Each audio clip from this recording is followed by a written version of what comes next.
ODU was so close. It's Locked On Sunbelt. You are Locked On Sunbelt, your daily podcast on the Sunbelt Conference, part of the Locked On Podcast Network, your team every day.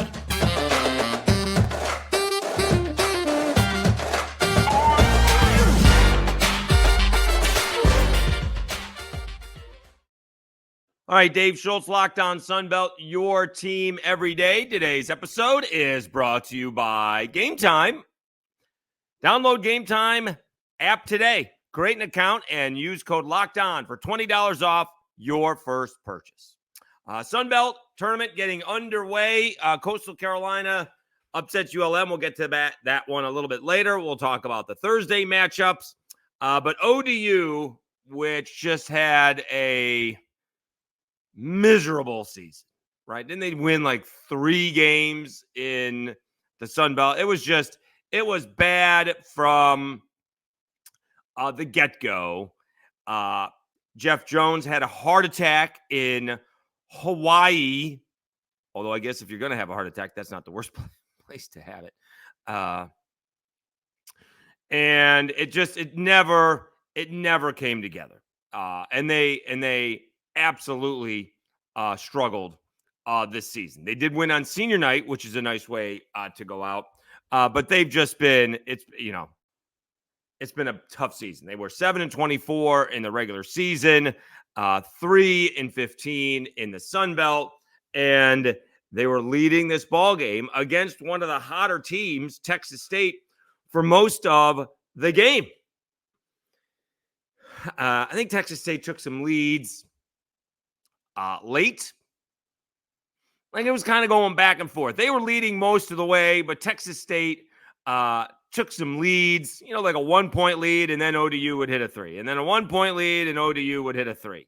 Or maybe not. Maybe they just stayed. Yeah, no, they basically, it was either, I'm not sure Texas State actually took the lead until overtime.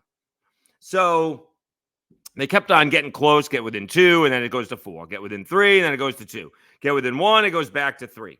And it really looked like ODU was going to win the ball game. They had a couple of missed free throws and maybe a steal or 2 here, but they were going to win. It looked like they may have won the ball game. All right, so let's get to that. So it's about, and I posted this on my Twitter feed at SchultzyCast if you want to see it. With about 16 seconds left, Texas State has the ball, and the ball game is tied. I guess I could go look at my own profile here, see if we could not hear the thing. About 16 seconds left. Yep, and the game is tied at 74. All right, and Texas State misses. ODU gets the rebound and comes down the court. And I think it was Jenkins who shot the ball, and he shot it with like 6 seconds left, at least according to the clock. And unfortunately, the clock that was on the TV was not the clock at the game. And so when we saw the replay, because I was shocked that he shot it so soon, like, you have 6 seconds, you're crossing midcourt, you could go in for a layup. And he makes the shot. There's going to be about 2 or 3 seconds left, and Texas State will have a chance to, respond, except it was the wrong clock. Eventually, they showed an angle that Jenkins, was looking at the right clock. He saw, I thought the shot clock went off against Texas State. Like, they didn't reset the shot clock for Texas State. But he was looking at the clock that's right over the basket, and the scoreboard is just on the wall behind that. And he saw it, and he couldn't get it off in time. Really disappointing, because the horn blew, and I just thought it was the wrong clock. And tough way for ODU's season to end, because they do kind of get dominated in overtime. As Texas State, battles, you got to give Texas State some credit here, 92-83. They dominated overtime. Maybe ODU ran out of gas in overtime. I don't think they actually had, let me see if they actually had a lead in overtime. I don't think they did. No, they didn't. They each made their first 2 shots, but then after that, they got as close as 3 as did ODU. It was a whale of a ball game. 2 very good ball games, actually, so far in the tournament. And a really tough way for ODU to finish up. Let's go over some of the scorers. Tyrone Williams for ODU, 36 points on 15 of 29 shooting in 38 minutes of work. Of course, he led all scorers. You also had Caesar. Oh, he may have taken that last shot. I'm not sure. It was either Caesar or Jenkins who took the last shot for ODU. Caesar had 18. On the other side, a little bit more balanced scoring. Benson for Texas State, Colton Benson, he hit a bomb. Let me see when this was. This tied the ball game up. He had, did I see this right? He had 28 points. He finished with 28 points, but he hit a big shot when ODU was up 3, and he tied the game late. Let's see if we can do this one correctly, because we haven't been doing it so far. We've been seeing it here. Let's see here. ODU was up 74-71. Caesar made a 3-pointer in the corner, and that put ODU up by with a minute to go. Benson, it looked like he hit about a 25 to 27 footer. He was well behind the line, actually well defended, but that didn't matter. He hit one with 39 seconds left to go, and that tied the ball game. It does not say. Yeah, it doesn't say who. I guess I could look at my phone and see who took that shot. But Benson had a big ball game for Texas State. And let's see. They had more balanced scoring than ODU did. Benson with 28, Love and Mason with 19 each, Sykes with 11. As Texas State takes down Old Dominion, and for that win, they get Southern Miss. So we'll see. That could be one of those things. And Jay Ladner did practice yesterday with Southern Miss, as the case may be. And we'll see if he is going to be down there on Thursday. I'm sure that'll come out before the game. But maybe they're going to go check the doctor one more time before he heads to Hattiesburg. And I mean, if it was me, if it's not 100%, not doing the 10% chance of something bad happening. All right. So Texas State gets Southern Miss. That'll be one of those things. We'll see if Southern Miss is healthy. Austin Crowley didn't play against the Cajuns, but Curbelo did, Hart did, Iwaku did. That could be interesting. Texas State is all of a sudden, have they won a bunch in a row? What?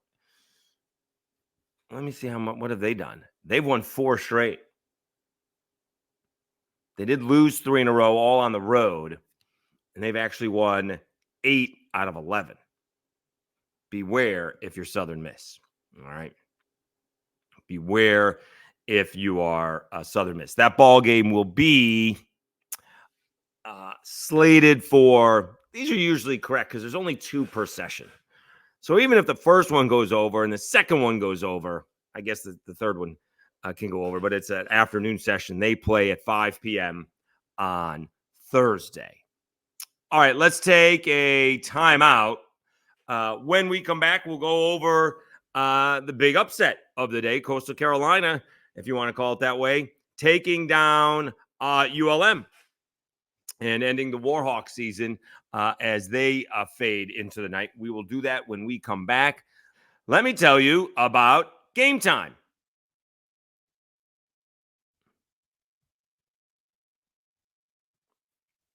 You shouldn't have to worry when you buy tickets to your next big event. Gametime is the fast and easy way to buy tickets for all the sports, music, comedy, and theater events near you. With killer last-minute deals, all-in prices, views from your seat, and their best price guarantee, Gametime takes the guesswork out of buying tickets. Gametime is the only ticketing app that gives you complete peace of mind with your purchase. See the view from your seat before you buy, so you know exactly what to expect when you arrive. All-in prices show your total up front, so you know you're getting a great deal before you check out. And buy the tickets in just seconds with 2 taps. Take the guesswork out of buying tickets with Gametime. Download the Gametime app, create an account, and use code LOCKEDON for $20 off your first purchase. Terms apply. Again, create an account and redeem code LOCKEDON, LOCKEDON, for $20 off. Download the Gametime today. Last-minute tickets, lowest price, guaranteed. And Lafayette Travel. Escape to Lafayette, Louisiana, the happiest city in America, where every visit is uniquely seasoned with unforgettable experiences. Savor world-class cuisine, including mouth-watering boudin, savory gumbo, and piping hot crawfish, seasoned to perfection. Experience lively festivals that celebrate Lafayette's one-of-a-kind heritage. Explore magnificent trails that lead you through a rich cultural history and breathtaking natural beauty. Discover the untouched purity of our cypress and Tupelo swamps, where you can paddle past nesting birds and sunbathing alligators. Immerse yourself in the vibrant rhythms of Cajun and Zydeco music that can be heard any night of the week. Whether your passion is for the rich cultural history, the bustling culinary scene, or the distinctive blend of Cajun and Zydeco music, the happiest city in America has something for everyone. Start planning your adventure at LafayetteTravel.com/season.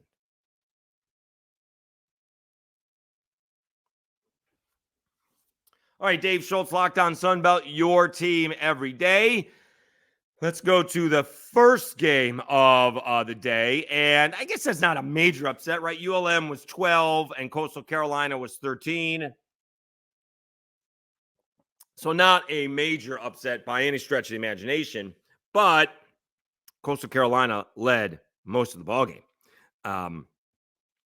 ULM had their largest lead was 4 at 7-3, and their last lead was 50-48 with 10:44 to go in the ballgame. Coastal Carolina actually led it 38-25. They had a 38-29 lead at half. ULM made a run. Watson had a big ball game for Tyrese Watson had a big ball game for ULM, 22 points. Tyreek LaCure, and we heard from Matt Stewart saying, he's just, when he's the point guard, he's not as quite effectively offensively, and his shooting suffers.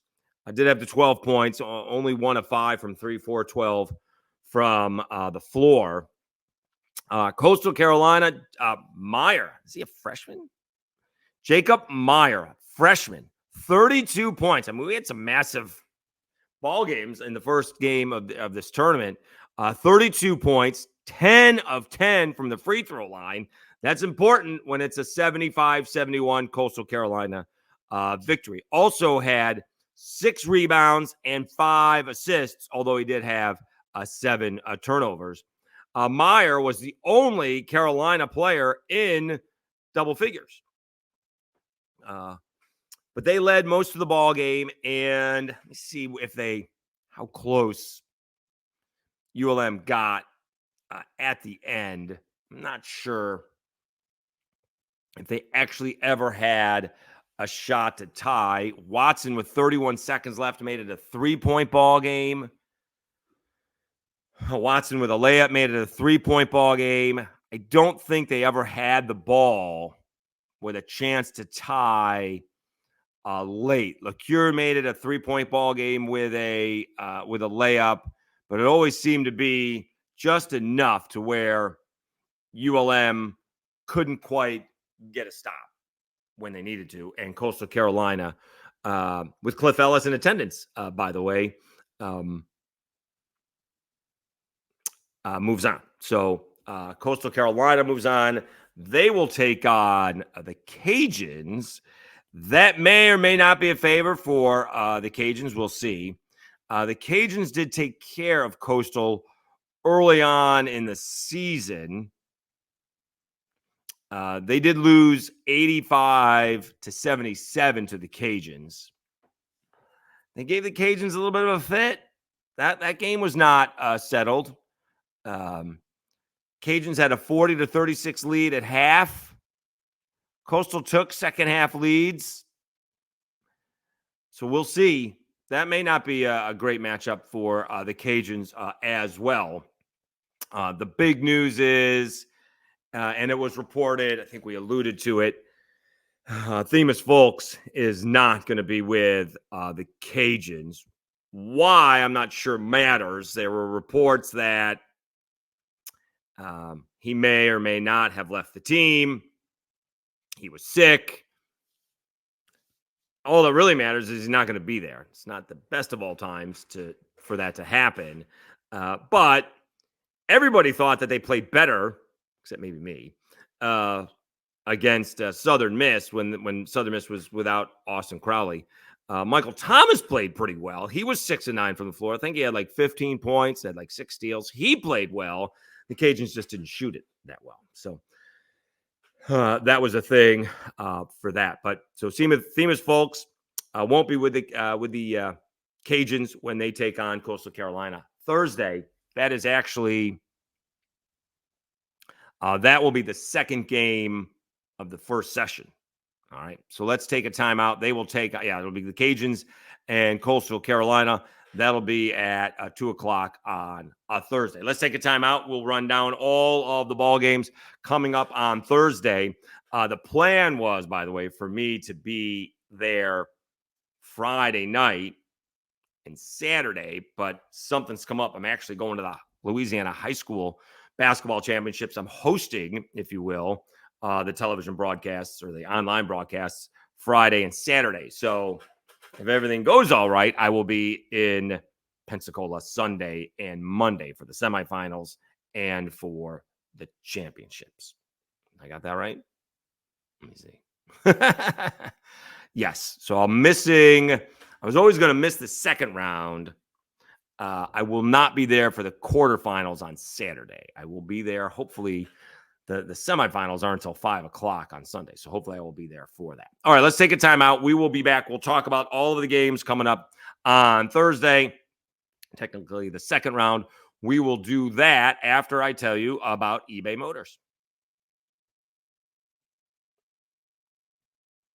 Passion, drive, and patience. What brings home the winning trophy is also what keeps your ride or die alive. eBay Motors has everything you need to maintain your vehicle and level it up to peak performance. From superchargers, roof racks, exhaust kits, LED headlights, and more. Whether you're into speed, power, or style, eBay Motors has got you covered. With over 122 million parts for your number one ride or die, you'll always find exactly what you're looking for. And with eBay Guaranteed Fit, your part is guaranteed to fit your ride every time or your money back. Because with eBay Motors, you're burning rubber, not cash. With all the parts you need at the prices you want, it's easy to turn your car into the MVP and bring home that win. Keep your ride or die alive at ebaymotors.com. Eligible items only. Exclusions apply. eBay Guaranteed Fit. Only available to U.S. customers.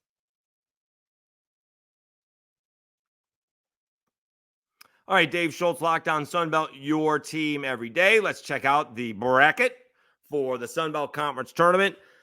This was already set, so no one getting an advantage here. This is the 8-9 matchup. It'll be South Alabama against Georgia Southern, 11:30 on Thursday. 11:30 Thursday morning. I think Pensacola is still Central Time, right? Still Central Time. There's no time zone change there. So it's 11:30 in the morning, South Alabama and Georgia Southern. Let's check out this matchup because, again, South Alabama has been playing, I think, a little bit better, to be honest with you. They're both 8-10, but all the wins for Georgia Southern are in the Sun Belt. They started out 0-12. So they're, or maybe 0-13. They're 8-23. South Alabama 16-15. Overall, South Alabama has won 2 in a row. They beat Southern Miss, and then they handled Monroe. They did lose to Arkansas State. They actually played well, at least offensively. Defensively, they weren't any good. They also beat Southern Miss earlier and lost in a good ball game to Arkansas State, 76-73. So they've actually won 3 out of their last 4. Georgia Southern, Let's see what they've done. Yeah, they started. Yeah, they really start out 0-13. I got 1-12, so maybe my math is off somewhere along the way. Anyways, or 0-12.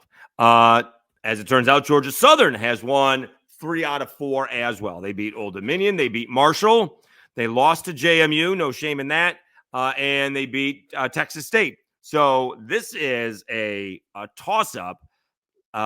They did lose at South Alabama 78-65. Not much of a ball game. I'm thinking that was the only one they played. Yeah. See with the big ball game in that one. Looks like South Alabama controlled that. They had an 8-point lead at half, won the second half by 5. Doesn't seem like it was all that close in the ball game. The starters did not get into double figure for Georgia Southern. Bradford and Harris came off the bench and were in double figures. Samuel Tabe had a big ball game, and that's the key figure in all of this because he is the dangerous one. He's very tough to defend.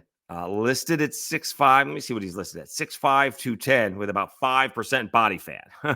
And he's just tough. Smurf Millender also had 15 points. Margrave had 15 points. Isaiah Gator actually had a good ball game in that one. 11 points, 9 of 10 free throws. In fact, that's where they won the ball game. Although Georgia Southern was 18 out of 20 from the free throw line, the Jaguars were 31 out of 37. That's tough to overcome. Let's see what this line is. I'm not even sure if we're going to have a line on this one just yet. No, not quite yet. Let me see. I would presume it's going to be like 3 for South Alabama, but not much more than that. So I will take South Alabama in a close one there. You do have the Cajuns in Coastal Carolina. Coastal Carolina coming off a nice win against ULM. Could have very easily lost that ball game, but they hung on. They only won 5 times in the Sun Belt regular season. They're 5-13. I'm going to take the Cajuns, but I still don't think the Cajuns are playing very well. I'm really not. They have not played well. They played well against App State, and before that was Bowling Green. They didn't play very well for most of the game against Georgia State. They were leading that game most of the way, but even when they were leading, Georgia State was still getting to the hoop. They blew up Bowling Green. They didn't play very well against Old Dominion. They played pretty well against App State for 33 minutes. Didn't play well against Monroe. Didn't play well against Southern Miss. Not to take anything away from the other teams, but the Cajuns didn't play well. Some of that is the other team, right? They didn't play well against Troy. And I don't think they played well against Southern Miss. They did beat them 77-61. But if we look at these stats, I mean, they shot 42%. Not great. They shot 26% from 3. They were all of 11 out of 15 from the free throw line. I mean, rebounding was close, which is important because the Cajuns usually have issues with that. They did have 17 steals, so that was pretty nice. They did steal the ball. We mentioned Michael Thomas and Brandon Hardy got the start, and Hardy had 5 steals. I'm going to take the Cajuns in a close ball game, but I would not be surprised if Coastal pulled off what would be an upset, major upset, I guess, of the defending champs. I still think the betting lines for these games won't come out until till tomorrow. Maybe we'll just do a quick update on that for tomorrow for Thursday's episode. But I'm going to take the Cajuns, and there would obviously be an upset if Coastal Carolina took down the defending champs. All right. As we mentioned, Southern Miss taking on Texas State. We'll see which Southern Miss team shows up. We'll see if Jay Ladner shows up, the coach who suffered basically a heart attack about a month ago. We're glad that he's healthy enough to even have this consideration. We're big fans of Jay Ladner. People have Southern Miss as a dark horse. We'll see. Texas State very easily could have lost that ball game, and then they almost won by double digits. So they have to be careful. Southern Miss does. And Georgia State taking on Marshall. This is a rematch of the final game of the regular season. Georgia State won that ball game 82-79. They had lost the previous 2 to Texas State and JMU. Marshall, meanwhile, have they lost 7 straight? Is that right? They have 1, 2, 3, 4, 5, 6, 7. They've gone into the tank. Remember, a couple of months ago, we were talking about Marshall being like one game behind, a top 4 seed. And only because they beat Texas State earlier in the year when they were playing well, did they avoid that bottom 4 seed? Did they avoid the bottom 4 seed? So we'll take Georgia State. We'll see if they can rattle off another win. Usually it's the team that didn't just win because they're the ones making the adjustments. But we'll see if Georgia State can win a couple in a row. All right. Again, we will have episodes throughout the week. Not going to Lake Charles for the Louisiana High School Championships until Friday. So we'll have that episode done for Friday. Before that, we'll probably do an episode for Sunday to recap Saturday's matchups. But that'll be late. It'll either be first thing Sunday or a little bit later on when I wake up. We'll see when we get back from Lake Charles. Covering the high school basketball stuff. So that should be fun. Thanks so much for tuning in. Appreciate the support. We're almost at 1150. We'll see. Maybe this is where, if you go back a year, I can see where my subscriptions came from. So hopefully we'll get more this week as well. I was there a little bit more because, I was 50 minutes away. My door in Mobile was 50 minutes away from the not even the exit off of I-10, but from the convention center. So I went back and forth like 3 or 4, probably like 4 times. And it was really easy. So this one will be a 5-hour trip, and we'll be there Sunday and Monday. So please subscribe, YouTube. Don't forget about those audio podcasts. Apple Podcasts and Spotify seem to be the most popular. Do appreciate all the feedback and the comments. Thanks so much. I'm your host, Dave Schultz. You've been watching and listening to Locked On Sunbelt, your team every day.